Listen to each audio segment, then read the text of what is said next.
דבר השם אל משה ואל אהרון לאמור. פרשת בחוקת.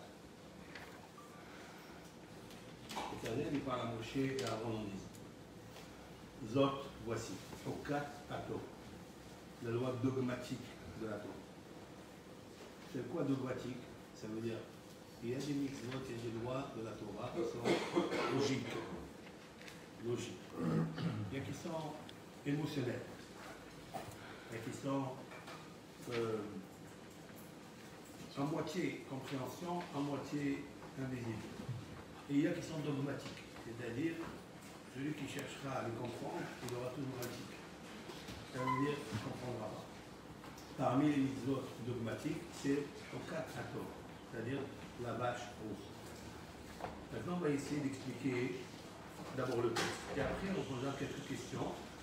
On fera la relation avec le talit, le fameux talit que Korach a pris pour aller affronter mon cher Rabbeinu. Il a pris un talit. Donc, voici Hokat Ator. Hachem Siba Hachem les morts, que Hachem a ordonné les morts. C'est quoi les morts? Ça veut dire pour transmettre aux générations. D'abord, elle est Israël. Parle aux enfants d'Israël. Les coups et les chas, et qui prendront pour toi. Ça veut dire que les chas pour toi. C'est-à-dire qu'il n'y a que toi qui comprends. Et les chas, il n'y a que mon cher Rabbeinu qui est arrivé à comprendre le sens invisible de la lumière primordiale dictée dans la loi de la para adouma de la vallée. Il n'y a que lui. On va expliquer ça. Alors, c'est quoi la Hokat Torah? Tu prends, Veikho et les chas, ils prendront pour toi. Para adouma, une vache rousse, témima, parfaite. Hachel en ba'amoum, qui n'a pas de défaut. Bon, si elle est parfaite, c'est sûr qu'elle n'a pas de défaut. C'est un pléonasme. Nous avons expliqué. Asher lo ala aleha ol, qu'elle n'a pas supporté un jour. Donc, monta El-Azar à Cohen, et vous la donnerez à El-Azar à Cohen, le fils de Aaron, et aussi Ota El-Mihous la Mahane, il la fera sortir en dehors du camp de la Shekinah, ici, Mahane où se trouvait le Mishkan. Donc il y avait 3 camps. Premier camp, intérieur, le plus kadosh, c'est le Mishkan. Après, il y avait Israël, d'abord les Léviens qui entouraient le Mishkan. Après, il y avait Israël, et après, il y avait en dehors du Mahan Israël. Où allaient les Messoraïm, les lépreux, quand ils sortaient en dehors. En fait, c'est 3D, ces 3 dimensions, avec la 4e dimension. En fait, si on veut comprendre bien, le Mishkan, c'est le monde des émanations. Il est à l'intérieur. C'est-à-dire que c'est le plus haut. C'est de là où émanent toutes les bénédictions. C'est là où émanent toutes les discussions que Akadosh Baruch Hu parle avec Moshe Rabbeinu, une belle chaînée à Kérovim. C'est-à-dire que la voix, elle passait entre les 2 chérubins, là où il avait posé le Aaron, et Moshe Rabbeinu, il entendait la voix de Dieu qui passait parmi les chérubins. C'est un grand sod, très grand secret. Parce que le Aaron, c'est le monde des émanations. Les chérubins, c'est le monde des âmes. Avec les 2 chérubins, c'est quoi les chérubins? C'est un garçon et une fille. C'est la physionomie, c'est la forme d'un garçon et une fille. Kerabia, garçon et fille, mâle-femelle. Comme quoi, que le monde entier, il passe par Zachar Unkeva. D'accord? C'est-à-dire mâle-femelle. Comment que beaucoup dans la création, dans l'émanation de ce monde, il a créé Zachar Unkeva, Keraham, Adam. Il les a appelés hommes, les 2. Zachar ou Keva, tout ce qu'il a créé femelle, mâle-femelle, tout. D'accord? C'est la raison pour laquelle c'est une des réponses clés à l'interdit de Mishkav Zachor, ou bien de l'homosexualité. Quand l'homosexualité c'est interdit, qu'est-ce qu'il y a? 2 personnes sont consentantes et veulent profiter l'un de l'autre, ils veulent s'aimer l'un de l'autre, c'est interdit. Une des raisons que je donne toujours, mais à Akadosh Baruch Hu, il a créé le monde, Zachar ou Keva. Il a créé mâle, femelle. Et lorsqu'il a pris par exemple la tomate et il a planté la graine de la tomate, il a fait sortir la terre. La tomate, elle sort avec beaucoup de graines. Pourquoi faire? La pomme, elle sort avec beaucoup de graines à l'intérieur. Pourquoi faire? Pour reproduire. Et lequel? Il faut reproduire. Et si tu fais un conflit, tu fais ici un kil'aïm, c'est-à-dire tu fais ici un emprisonnement entre un homme et un homme, Donc ils ne vont pas reproduire. S'il ne peut pas reproduire, donc il y a un conflit avec l'Éternel lui-même. Donc c'est pour ça que c'est à trop. Parce qu'il faut Zachar ou Keva. Nous allons expliquer ça. D'accord? Donc le Mishkan, en fait, le Mishkan, c'est de là où passait l'émanation de la parole de Dieu par rapport à Moshe Rabbeinu. Ça c'est clair. Oui? Clair. Ça passe par les déchets urbains, il faut que ça passe par Zachar ou Keva. Un garçon et une fille. C'est ça le couple. Le couple, il est déjà inscrit dans le Aaron à Kodesh. Maintenant, l'émanation. Après, ça c'est l'émanation. Après, on passe vers les chérubins, c'est le monde des âmes. Malachim. Avant les âmes, il y a Beria, c'est le monde des âmes, le monde des âmes. Beria, c'est la création. Et à la formation, où sont formés les Malachim. Malachim, ce sont en fait les noms des sphirotes. Hesed, un Malach s'appelle Hesed. Un Malach, un autre s'appelle Gevura. Par exemple, Hesed, c'est Mikaël. D'accord?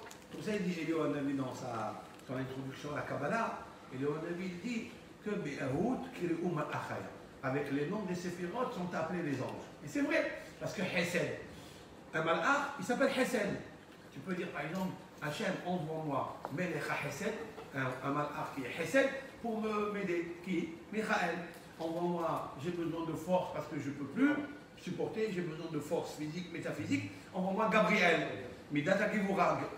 Vous comprenez? Je n'ai pas de lumière, je suis dans l'obscurité, dans les ténèbres, je ne vois plus rien. Envoie-moi Uriel. Aleph, Resh, la lumière. D'accord? Quelqu'un veut devenir riche. Envoie-moi Aushriel. Ah, tout le monde aime ça. On a ça. Aushriel. Ashir, elle. Tout est en fait dans les lettres de la Torah qui sont des malachim, qui sont des anges. Très bien. Maintenant, il dit, El Azar, il doit la sortir où? El Mi'os Samahani. Le Mi'os Samahani, en fait, c'est ce monde-là. Excusez-moi. Le Mi'os Samahani, ça veut dire le Mishkan, l'Elia, Israël, et après le monde des Soraïm, le monde des lépreux, le monde des Avim, le monde de ceux qui ont des maladies, ils ont des écoulements, 1-2 jours de semences, etc. Et on sait très bien que ça, c'est pas normal. D'accord? Donc son corps, en fait, c'est pas son corps, c'est son âme qui est malade. D'accord? C'est pour ça qu'elle rejette le produit le plus beau, qui est la semence, qui fabrique, qui fait émaner, qui émerge, qui sécrète des enfants, sécrète la vie, sécrète le garçon et la fille. Donc, si tu n'es pas capable d'être dans le Mishkan, c'est-à-dire le monde des émanations, à ce moment-là, tu vas dans le Lévia, tu n'es pas capable. Lévia, c'est ici, c'est le monde des âmes. Après, tu as le monde d'Israël, c'est le monde des Malachim, parce qu'Israël, ils sont dominés de Malachim. C'est vrai ou pas? On le sait qu'Israël, ils sont dominés de Malachim.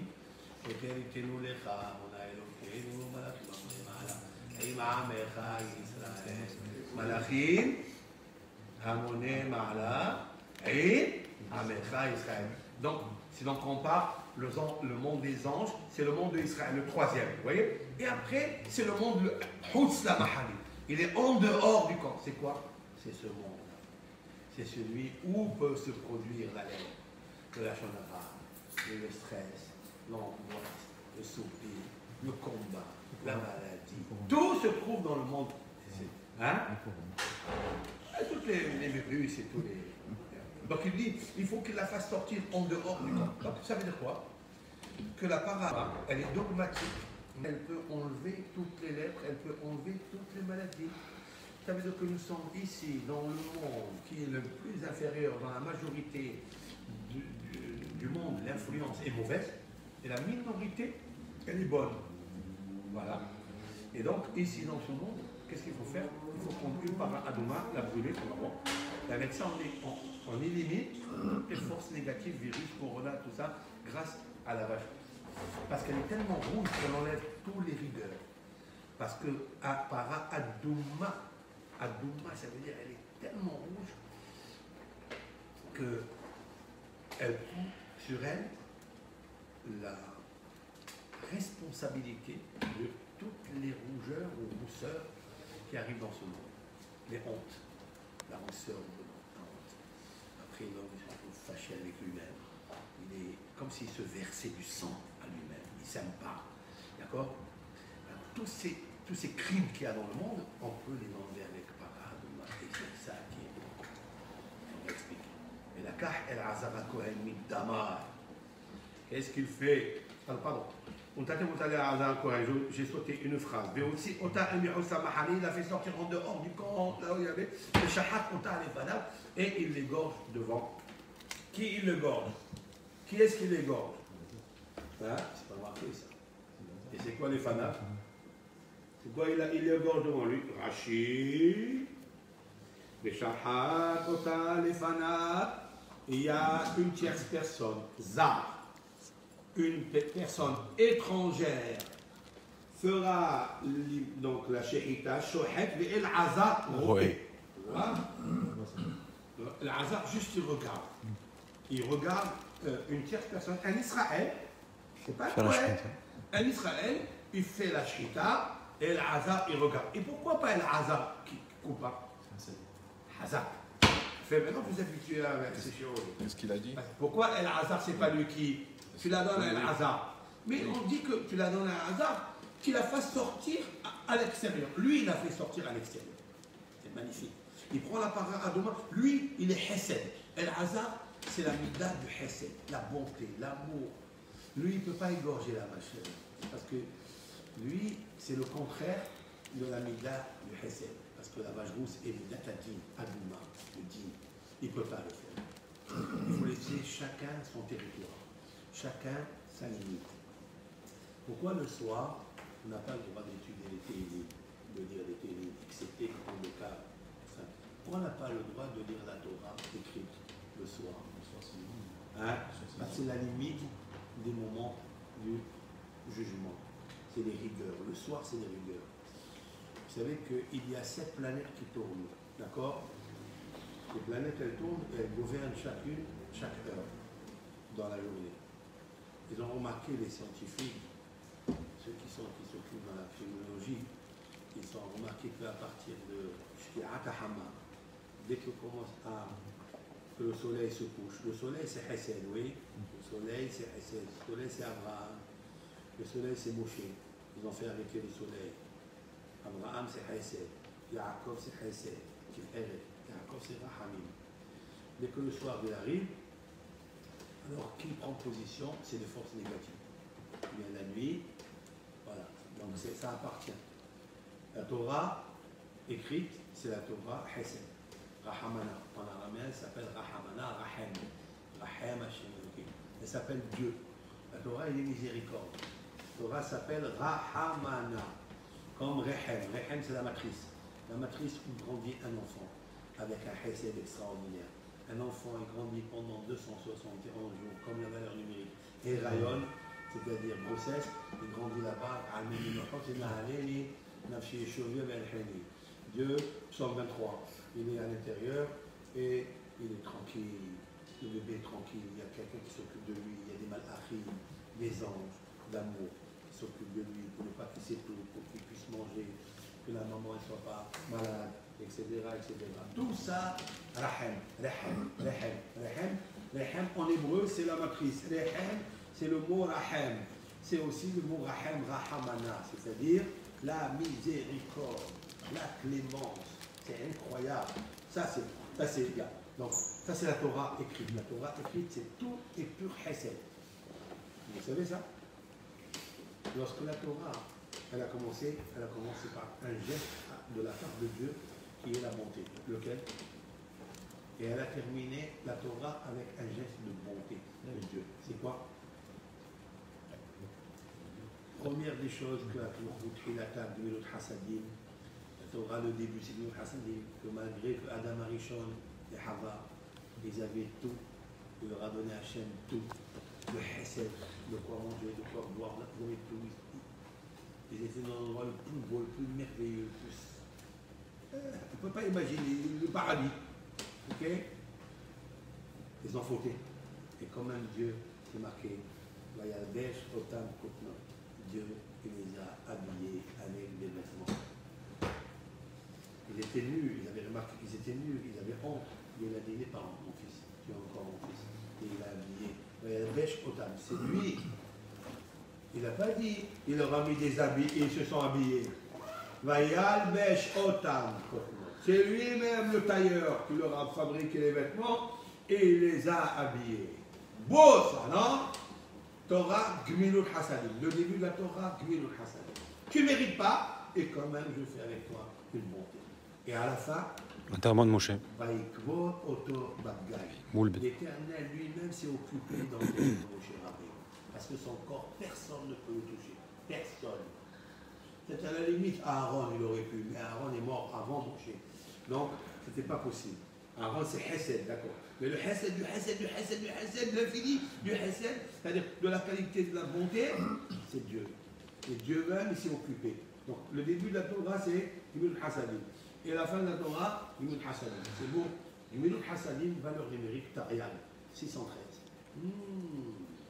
Les 613 mitzvot qui sont écrits dans la Torah, c'est que du pur bonheur, du pur Hesed. Que Hesed. Et même Moshe Rabbeinu, valeur numérique 613. C'est beau ça. Hesed. Hein? On peut utiliser la nuit avec le Pirouj Rashi. Celui qui veut étudier la nuit, le Rav Hida, Shalom, dans son livre qui s'intitule Birkei Yosef. C'est un livre qu'il a écrit à 23 ans et que ce livre-là, il a été diffusé dans le monde entier. Vous savez ça? Ça s'appelle Birkei Yosef. Sur le verset qui est marqué, Yuledu al Birkei Yosef. D'accord? Ephraim et Menaché, Yuledu al Birkei Yosef. C'est-à-dire, ils ont grandi sur les jambes, c'était le sandak. C'était Yosef le sandak de Menaché et Ephraim. Oui.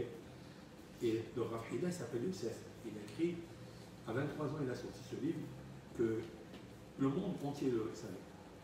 Un jour, le Rav Hida, il s'est marqué ça quand il a fait la tournée là, en Europe, il est allé en Allemagne et pour aller voir un des grands maîtres là-bas, Ashkenaz, il s'appelle le Pnei Yoshua. Le Pnei Yoshua, c'est un grand Hacham Ashkenaz allemand. Et il est allé le voir. Il a dit, je veux avoir une approbation parce que je veux ramasser des fonds pour les pauvres de Jérusalem et les pauvres de Hebron. À l'époque, il y a 220 ans, je parle ici. Hein. Et il lui dit, je veux ramasser, donnez-moi, comme ça je peux rentrer dans les communautés, dans les ministères ashkénazes et qui m'aident. Alors, il lui a dit, mais qui tu es? Quelle est la preuve que tu lui as dit, je suis l'auteur du Birkei Yosef. Il a dit, je ne te crois pas. Tu es l'auteur du Birkei Yosef? Il lui a dit, je ne te crois pas. Je ne te crois pas. Il a dit, apporte-moi la preuve. Il a envoyé des lettres pour... Il avait honte. Il était jeune. Vous savez quel âge il avait? Quel âge il avait? 28 ans. Pardon, il avait 23 ans. Il a écrit un autre livre avant, à 17 ans. Sha'arei Dora. Un livre sur le Avodah sur le traité Avodah Zarah. Peu importe. 23 ans, il envoie les lettres, mais avant qu'elles arrivent, ça met du temps. Le Pnei Yoshua, à ce moment-là, ce Rav, il avait écrit un livre, le premier livre, sur les traités talmudiques Pnei Yoshua. Ça veut dire sur Kiddushin. Sur le traité Kiddushin, il a écrit un commentaire et il lui a dit, puisque tu es l'auteur du Birkei Yosef, voilà, je te donne mon livre, et regarde. Le Rav Hillel a pris le livre, il est rentré dans sa chambre, bredouille comme ça, pris le livre. Il me l'a fait cadeau, le Rav, il m'a fait cadeau le livre, il l'a laissé dans la chambre. Le lendemain, il a pris ses valises et il est parti. Il est sorti pour aller voir notre rabbin pour essayer de l'aider. Le Shamash, il rentre dans la chambre, il fait la chambre et il voit le livre. Le Shamash, qui était un Hacham, le Shamash de Pnei Yoshua, quand je dis Pnei Yoshua, c'est l'auteur, hein, le livre, le nom il s'appelle comme ça. Il a dit, waouh, ça doit être un ignorant tellement, il n'a rien compris de ce qui est marqué dans le Talmud et les commentaires du Rav. Alors il l'a posé, il a laissé. Très bien. Il est revenu avec le livre, il a dit au Rav Pnei Yoshua, il a dit, Rav, je pense que l'invité, c'est pas pour lui. Mais le Pnei Yoshua, il a vu qu'il y avait des traces, des mains, des empreintes. Il ouvre, là, première page, il lui a fait des notations ici, là, tout le livre rempli de Héarod, de questions, objections, des notations, des comptes. Waouh! Et le Rav, il dit, regarde dans mon livre Birkei Yosef, j'ai amené tel traces, pas comme toi. Tac, tac, tac, tac, tac. Tout le livre était rempli de Héarod, d'interventions, etc. Et là, le Rav Pnei Yoshua, il a blémi, entièrement blémi. Il a tout de suite, après le Shamash, il a dit, va me chercher le Rav de suite. Il l'a trouvé avant de prendre le bateau. il l'a trouvé, parce qu'ils lui ont dit, il vient de quitter, il est parti au pont. Il lui a dit, s'il te plaît, reviens. Il a dit, non, je suis fatigué, je ne peux pas. Alors le Yoshua, il a dit, moi, je vais venir. Et là-bas sur place, il lui a écrit l'approbation. Il lui a dit, Nihila, pardon. Et il lui a dit, là où tu iras, pense à moi et fais-moi des bénédictions. Ça est. Un rab jeune, et l'autre il était vieux. Et le Pnei Yoshua et le Rav Hila, ils sont orgueillis de dire Veraiti panav chez la Pnei Yoshua ou panav qui pnei Shekhinah. J'ai vu le visage du Rav comme le soleil et la Shekhinah. Pour lui faire Hakofal. Donc le Rav Hila, le Rav Hila, donc Birkei Yosef, il a marqué que le soir, si quelqu'un il veut faire le Teilim, quelqu'un il veut faire étudier la Torah, le Chumash, etc., avec le Pirouchim. Il faut qu'il fasse un commentaire de Rashi, de Nahmani, avec un Pirouche. Alors il n'y a pas de problème, parce qu'il va étudier la Torah. Quand tu fais un Pirouche, tu es obligé d'amener la Torah du Talmud. Le Talmud, c'est la Torah orale, et la Torah orale, c'est le Din. La Torah orale, c'est la puissance du Din. Vous savez ça? Étudier la Torah du Talmud, c'est la Torah du Din. Pourquoi? Parce que toutes les forces négatives, ils sont tenues par une femme, une femelle, encore une femme, elle femelle. Elle se mêle, elle met le feu. C'est ça. Femelle. Et il a mal.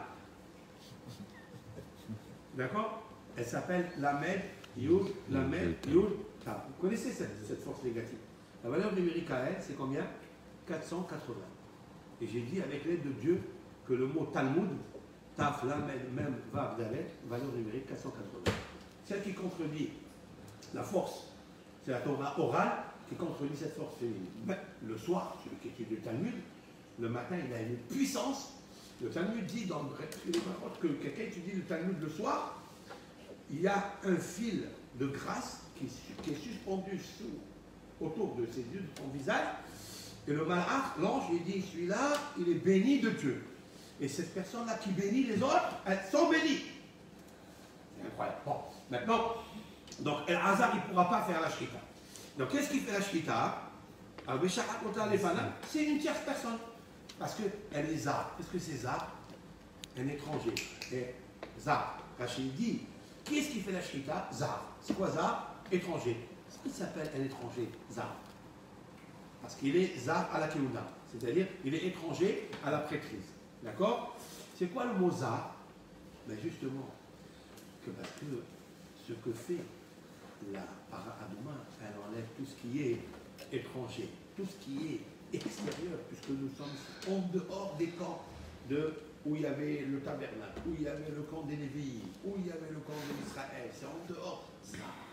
Ce monde-là, il est zar, il est étranger. Nous sommes des étrangers dans ce monde. Zar.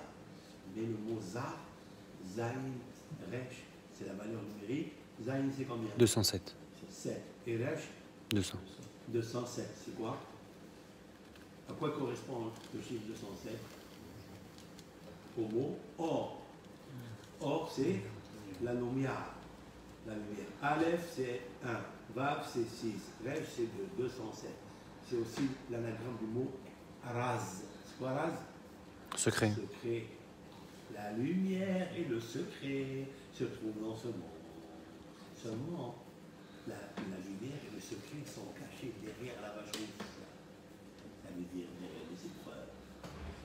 Les épreuves sont une vache rouge, comme vachement. Ce monde, il nous met la vachette. Vache. Comment maintenant on va se libérer pour avoir une vache qui rit? Il faut rire, il faut la simha. Alors on termine, qu'est-ce qu'il faut faire une fois qu'il a fait la shrita? Une fois qu'il a fait El Hazar Kohen, il a pris Midama, il a pris du sang. Il faut prendre du sang, mais Esba'ou avec son doigt. Mais il zah et il asperge, Nochah, face. Le mot Nochah, il est puissant. C'est quoi Nochah? Il n'a pas dit Niflé devant. La Torah l'emploie ici un mot Nochah. C'est quoi Nochah? Nun Chav He. Je vais traduire. Péné Ohem face au visage de la tente d'assignation Midama avec le sang, Sheva Peramim. 7 fois. Ah, il y a ici le chiffre 7. C'est quoi ce chiffre 7? Pourquoi il fait l'aspersion de la vache rouge? devant la face de l'âme, c'est pourquoi? Parce que c'est ce monde. Nous sommes en dehors du camp du Mishkan. Le Mishkan, c'est la synagogue. C'est là où il y a les Lévites. C'est là où il y a Israël. Il y a un endroit qui s'appelle Mihou. Il est ça. Là-bas, il faut égorger la force du mal. C'est là-bas, c'est dans ce monde qui tient 7 jours. 7 jours, ce monde, il tient 7 jours. Noun 50. Hein 50. Noun 50. Ra 20. 20. Het 8. 78. C'est quoi 78? Valeur numérique Mazala. Le Mazal. Parce que dans ce monde, le Mazal, il est difficile. C'est la même valeur numérique 78. Lehem, le pain. Pour avoir du pain ici, c'est difficile. Et pourquoi c'est difficile? Pourquoi ce monde est difficile? Qu'il faut la vache rousse. Regardez-moi, écoutez bien ce que je veux dire. Noun, c'est Nahash. Parce qu'il y a un serpent. Le Khaf, c'est Kelef. Kelef, c'est quoi?